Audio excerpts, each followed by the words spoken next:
Okay, so I'm bringing you this report from the website of Raymond Ibrahim with Raymond's ongoing permission, and I will put the link in the description box also so that you can go to his wonderful site. He does sterling work against the persecution of Christians.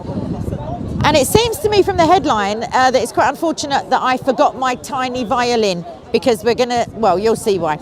Islamic State cites grievances, claims victim status against the slaughtered Christians. Just the headline alone is enough. The Islamic State in Sinai recently executed another Christian on video.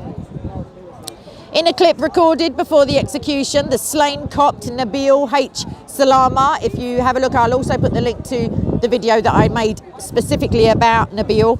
He was 62 and he confessed to his crime, building the only church in Bir al-Abd in Sinai, a church which was supposedly cooperating with the Egyptian armies and intelligence's war on the Islamic State. Yeah, what a crime anyway, but I don't believe it. Although Salama offered this confession only after being tortured, so therefore it would be inadmissible in any real court other than Sharia, after his front teeth were busted out of his mouth. The charge that Coptic churches are actively and nefariously working to undermine Islamic State by cooperating with their own authorities, I may add, how dare they, is as widespread among Egypt's Islamists as it is constantly morphing in absurd directions. Thus, in an unrestrained tirade back in 2010, Mohammed Salim Al-Awa, former Secretary General of the International Union for Muslim Scholars, appeared on Al Jazeera and accused the Copts of not cooperating with the Egyptian military, but of stocking arms and ammunition in their churches and monasteries, imported from Israel, no less, if you're not too shy. Sorry. It would be hilarious, quite frankly, if it wasn't so absolutely despicable. So, imported from Israel, the heart of the Coptic cause, and preparing to wage war against the Muslims. He warned that if nothing is done, the country will burn, and incited Muslims to counteract the strength of the Coptic church. 62-year-old Nabil. In reality, all that ever burns are Coptic churches at the hands of Muslims, as when nearly 70 churches were attacked and many destroyed following the ouster of the Muslim Brotherhood's Mohammed Morsi. So this is to say nothing of all the Coptic churches that have been bombed, leaving scores of Christian worshippers, our brothers and sisters, quite frankly, dead by terrorists in Egypt. Egypt, what are you doing about it? So to name just some of the more notable incidents, on Palm Sunday 2017, 2 Coptic churches were bombed, 50 worshippers, 50 Christians killed. On Sunday, December 11th, 2016, a Coptic church was bombed and at least 27 Christians were killed. On New Year's Eve of 2011, another church was, wait for it, bombed, and about 23 Christians were killed. And on Christmas Eve of 2010, 7 Christians were shot dead whilst leaving the church. This is all to counteract some spurious nonsense accusation, allegedly. In fact, they're surely not going by the Quran verse that says, kill them where you find them. The fact is, Muslim terrorists are notorious for offering any number of pretexts, many of which border on the absurd, to justify their cowardly targeting, excuse me, sir, of murdering of Christians in and out of Egypt. The Islamic State cited grievances to justify its grisly slaughter of 21 Christians. You're big enough though. 20 Copts and 1 Ghanaian on the shores of Libya in 2015.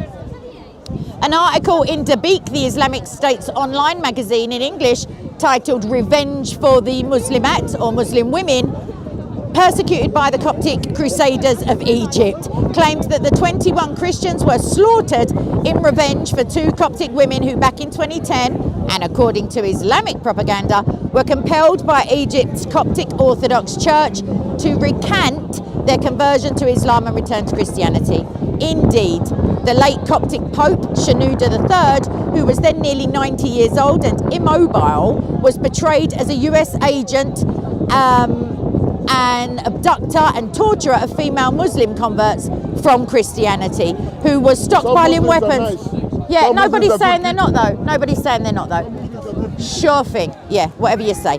An abductor and torturer of female Muslim converts from Christianity who was stockpiling weapons in monasteries and churches with a view to waging war against the Muslims and dividing Egypt to create a Coptic state.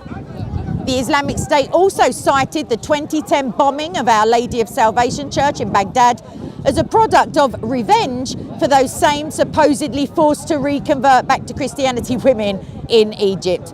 All of a sudden they care about women. Who knew? Then armed jihadis had stormed the Iraqi church. I'm guessing these are not the "some Muslims are nice" that the resident loon was talking about. So then armed jihadis had stormed the Iraqi church during worship service, opened fire indiscriminately, how disgusting, before detonating their suicide vests, always the act of a coward, which were filled with ball bearings to kill as many people as possible. Nearly 60 Christians, including women, children and babies, and there's a link to pictures which I advise you not to click on, quite frankly, were slaughtered.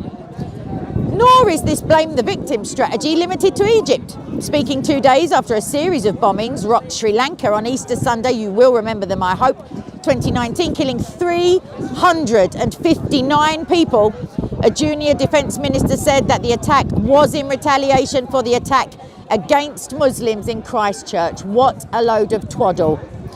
And that is where an Australian man who didn't claim Christianity specifically as his own killed around 50 Muslims in 2 mosques in New Zealand. However, the next day, I'm adding to this article now, 200 Nigerian Christians were indiscriminately slaughtered by Islamists, and the mainstream just were all too busy covering Jacinta Ahern with her headscarf on, embarrassing herself. So 2 points give the lie to all such claims of Islamic retaliation due to grievances. And first of these is this: what did the Iraqi Christians of Our Lady Church, or the one decapitated Ghanaian, have to do with the imagined crimes of the Coptic Church? For that matter, what do Christians in the Middle East, Africa and Asia have to do with the secular West? Whenever the latter somehow offends Muslims, whether by publishing cartoons or launching military operations in Afghanistan, Muslims respond by terrorizing the Christian minorities in their midst. Again, I will find the verses and I will put them up for you on the screen or in the description box. So what exactly do brown Sri Lankan Christians celebrating Easter have to do with white terrorists in New Zealand? Moreover, if the Easter Day attack was a form of retaliation, how do we explain the fact that Muslims bomb churches on virtually every Easter, most recently in Indonesia? So, which leads to the second point. Since when did Islamic terrorists that regularly preach hate for the other ever need a reason or an excuse to make the lives of non-Muslims, chief among them Christians, miserable? For instance, since July 2011, Raymond has been compiling monthly Muslim persecution of Christians reports, and I've recorded some of them. In virtually every one of the monthly reports, Muslims bomb, burn or ban churches and generally terrorize Christians.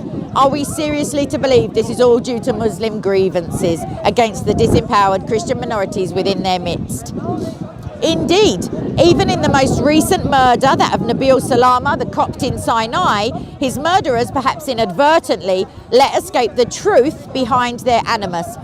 In his execution video, Salama appears on his knees with 3 men holding rifles standing behind him. I used that screen grab as that picture as the screen grab, for my for the video that concentrated on Nabil. So he's on his knees. He has 3 men behind him doing the salute and holding rifles. The one in the middle launches into a typical jihadi tirade, a diatribe. All praise to Allah, he says, who ordered his slaves, in brackets Muslims, to fight and who assigned humiliation onto the infidels. This latter part is said while the terrorist contemptuously points at the bound and kneeling, basically pensioner, before him, until they pay the jizya while feeling utterly subdued. How can you pay the jizya if you've got a bullet in the back of your head? This, of course, is a paraphrasing of Quran 9:29, which commands Muslims to wage jihad against the people of the book, Christians and Jews, until they pay tribute and feel themselves utterly subdued. Note, the Quran does not cite any grievances whatsoever. against Christians and Jews, except of course for the fact that they are Christians and they are Jews. That is, infidels who reject the authority of Muhammad and are therefore the enemy. Seems legit. In short, all grievances cited by those Muslims who terrorise and murder, I'm going to add, already disenfranchised religious minorities in their midst are false and are meant to somehow legitimise their otherwise cowardly and atrocious deeds. Hear, hear. Thank you very much, Raymond, for that. Watch this space, basically. You don't need an excuse if it's already prescribed for you. A verse that just popped into my mind is, and it is prescribed for you to fight, and you will fight even if you don't want to, because Allah surely knows what's best for you. Spoiler alert, no he doesn't. All right then, anyway, please do pray for Coptic Christians everywhere, in Egypt especially, but they are a very close-knit community from the Copts that I know in London. So yeah, God bless them. I hope they don't have too many sleepless nights. And yeah, I'll be back soon with more horror and persecution. It's not funny, but what can you do? God is in control. Please, please pray for these people as you would if they were your own blood brothers and sisters, mothers and fathers, you know, aunties and uncles. All right, God bless you. Laters.